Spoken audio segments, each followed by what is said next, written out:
অপরজন মডেল একাডেমির প্রধান শিক্ষক জনাব সুভাষিস বিশ্বাস। এছাড়া মঞ্চে উপবিষ্ট আছেন গণপূর্ত বিভাগের কর্মকর্তাবৃন্দ, উপস্থিত আছেন নির্বাচন কমিশনের অন্য কমিশনার দ্বয় এবং সাবেক প্রধান নির্বাচন কমিশনার মহোদয় এবং নবনির্বাচিত সভাপতি সহ অন্যান্য নেতৃবৃন্দ এবং আমার সামনে উপবিষ্ট সম্মানিত এলওটি ভাই ও বোনেরা, সম্মানিত সুধী শুভাকাঙ্ক্ষী বিন্দু ও প্রাণপ্রিয় সন্তানেরা, আসসালামু আলাইকুম। প্রথমেই বিজয়ের মাসে স্মরণ করছি স্বাধীন বাংলাদেশের মহান স্থপতি, সর্বকালের সর্বশ্রেষ্ঠ বাঙালি জাতির জনক বঙ্গবন্ধু শেখ মুজিবুর রহমানকে, যার নেতৃত্বে দীর্ঘ 9 মাস রক্তক্ষয়ী যুদ্ধে এবং 2 লক্ষ মা বোনের সম্ভ্রম হানির মাধ্যমে বাংলাদেশ স্বাধীন হয়েছে। যাদের রক্তের বিনিময়ে এদেশ স্বাধীন হয়েছে, আমি তাদের আত্মার মাগফিরাত ও শান্তি কামনা করছি। চলমান ইসরায়েলের আগ্রাসনে ফিলিস্তিনের শিশু নারী সহ শাহাদত বরণকারীগণের বিদেয়ী আত্মার মাগফিরাত কামনা করছি।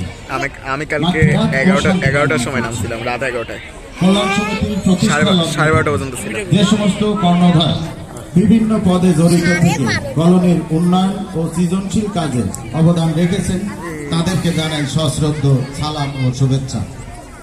সম্মানিত সুধী, প্রথমেই শুকরিয়া জ্ঞাপন করছি মহান রাব্বুল আলামিনের নিকট। বিপুল ভোটে পূর্ণ প্যানেলে আনারুল শামসুল পরিষদকে বিজয়ী করায় সম্মানিত এলওটি ভাই বোন, শুভাকাঙ্ক্ষী সহ সকলকে এ পরিষদের পক্ষ থেকে জানাই আন্তরিক ধন্যবাদ, শুভেচ্ছা ও কৃতজ্ঞতা।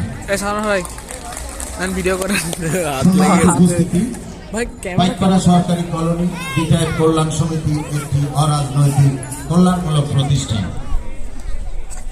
কল্যাণ সমিতির নির্বাচিত প্রতিনিধিবৃন্দ মূলত কলোনির নিরাপত্তা ব্যবস্থা, পরিষ্কার পরিচ্ছন্নতা এবং পিডব্লিউডির কর্মকর্তাদের সাথে পত্র যোগাযোগের মাধ্যমে বিভিন্ন উন্নয়নমূলক কার্যক্রম গ্রহণ করে থাকেন। আজকের প্রধান অতিথি মহোদয় পরিষ্কার পরিচ্ছন্নতা ও মশা নিধনের বিষয়ে অতীতের ধারাবাহিকতা বজায় রেখে আরও জোরালো ভূমিকা রাখবেন বলে আমার দৃঢ় বিশ্বাস। পূর্বের ন্যায় ময়লা বহনকারী একটি ট্রাক সার্বক্ষণিক কলোনিতে রাখার জোর দাবি জানাচ্ছি।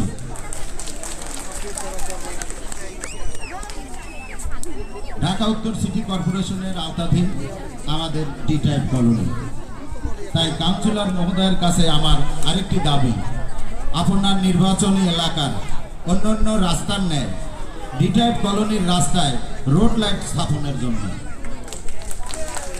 এ বিষয়ে একটু না বললেই নয়, কারণ এখানে প্রত্যেক এলওটি তাদের মাসিক বেতন বিলের মাধ্যমে নিয়মিত পৌর কর পরিশোধ করেন। তাই আমি মনে করি এটা কলোনিবাসীর প্রাণের দাবি। সম্মানিত সুধী, আমাদের বাসাবাড়ি, গাছপালা, রাস্তাঘাট সবকিছুই সরকারের গণপূর্ত বিভাগের উপর ন্যস্ত।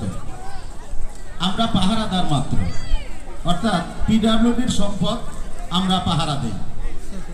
পিডব্লিউডির কয়েকজন কর্মকর্তা উপস্থিত আছেন, আমি তাদের মাধ্যমে ঊর্ধ্বতন কর্তৃপক্ষকে আহ্বান করব, একজন এলওটি যখন বাসায় ওঠে তখন তার বাসাটি হাইজেনিক ওয়াশ করা প্রয়োজন।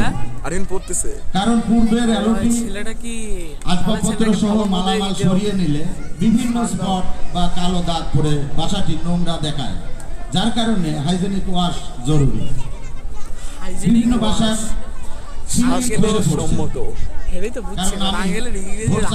আমাকে অনেকেই দেখিয়েছেন যে বিভিন্ন বাসার ছাদ ভেঙে পড়েছে।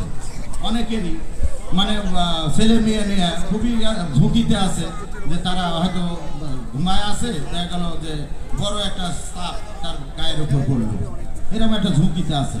এই বিষয়টি বিবেচনায় নেওয়ার জন্য আকাশ থেকে ময়লা পড়বে। এছাড়াও অনেক বিল্ডিংয়ে পানির লাইনের সমস্যা, সোয়ারেজ ড্রেনে পানি চলাচলে অসুবিধা, সোয়ারেজ ড্রেনগুলি জরাজীর্ণ হয়ে পড়েছে, সেগুলি ভেঙে নতুনভাবে নির্মাণ করার জন্য বিশেষভাবে অনুরোধ জানাচ্ছি। অনেক বাসার বাথরুম, বিশেষ করে ডি ওয়ানের যারা মোজাইক করা বাথরুম, অনেক বাসায় বাথরুম টাইলস হয় নাই। সেই বাসাগুলো এত নোংরা হয়ে আছে। আমাকে 63-10 উনি আমাকে সরাসরি নিয়ে তার বাথরুমে দেখিয়েছেন যে অবস্থা, ওখানে মানুষ বসবাস করার মতো পরিবেশ আছে বলে আমি মনে করি না। তাই আমি অনুরোধ করব আজকের আমার এই কর্মকর্তা ভাইদের মাধ্যমে যে বাসাগুলো টাইলস করা হয়নি সেগুলি সম্পূর্ণ করার জন্য আমি বিনীত অনুরোধ জানাচ্ছি। আরেকটি কথা না বললেই নয়, সেক্রেটারি হিসাবে আমার গত পিরিয়ডে 3 নং গেট নতুনভাবে নির্মাণের জন্য অনুমোদিত হয়েছিল, পরবর্তীতে সেটি হয়নি। পিডব্লিউডির কর্মকর্তা ভাইদের দৃষ্টি আকর্ষণ করছি গেটটি নতুনভাবে নির্মাণ করার জন্য। এ বিষয়ে কল্যাণ সমিতির পক্ষ থেকে সার্বিক সহযোগিতা নিশ্চিত করা হবে। সম্মানিত সুধী, আপনারা অবগত আছেন প্রায় 3 বছর পূর্বে কলোনির অভ্যন্তরীণ রাস্তা কার্পেটিং করা হয়েছে। এজন্য পিডব্লিউডির তৎকালীন নির্বাহী প্রকৌশলী ও এসডি দ্বয় তাদের ভূমিকা খুবই গুরুত্বপূর্ণ ছিল। এছাড়াও মাঠ পর্যায়ে 2 জন কর্মকর্তার নাম না বললেই নয়। তাদের মধ্যে একজন জনাব SM আবু সায়েম, অপরজন জনাব মোহাম্মদ আজহার আলী ভাই আমাদের মঞ্চে উপস্থিত আছেন। আবু সায়েম ভাইয়ের শারীরিক অসুস্থতার কারণে আসতে পারেননি। তাদের ঐকান্তিক প্রচেষ্টায় রাস্তা সহ কলোনির বিভিন্ন উন্নয়নমূলক কাজ করা সম্ভব হয়েছে।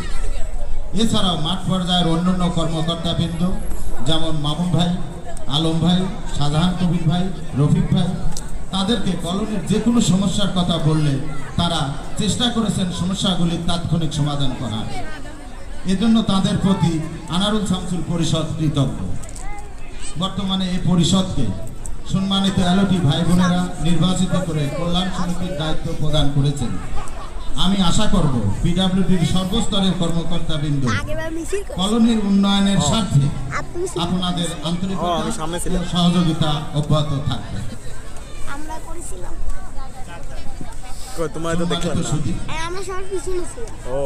আমার ইএম বিভাগের ভাইটা ছিল, উনি চলে গেছেন। তারপরেও আমি যেহেতু আমাদের কর্মকর্তাবৃন্দ আছেন পিডব্লিউডি, 2 বছর পর কথাগুলো বলি। সিসি ক্যামেরা ডিজিটাল বাংলাদেশ করার জন্য এটি একটি তুমি অনেক বড় হয়ে যাবা। ঢাকা শহরের রাস্তাঘাট অলিতে গলিতে সিসি ক্যামেরা দ্বারা আবৃত। ডি-টাইপ কলোনি রাজধানী শহরের একটি অংশ। তাই আমি পিডব্লিউডির সর্বস্তরের কর্মকর্তা মহোদয়গণকে অকেজো সিসি ক্যামেরাগুলি পরিবর্তন করে নতুনভাবে সিসি ক্যামেরাগুলি প্রতিস্থাপনের জন্য বিনীত অনুরোধ জানাচ্ছি। সম্মানিত উপস্থিতি, আমাদের যুব সমাজ আজ বিভিন্ন নেশায় আসক্ত। তাই আমি অনুরোধ করব আমাদের অভিভাবকদের এ বিষয়ে সজাগ থাকার জন্য।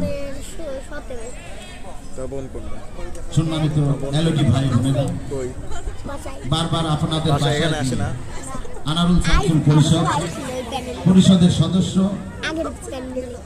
ভোট প্রার্থনা করেছে, আপনাদের বিরক্ত করেছে, সন্তানদের লেখাপড়া ছেড়ে আমাদের সাথে কথা বলেছে। বিরক্ত করার জন্য আনারুল শামসুল পরিষদ আপনাদের কাছে ক্ষমা প্রার্থী। আমার আর হচ্ছে না।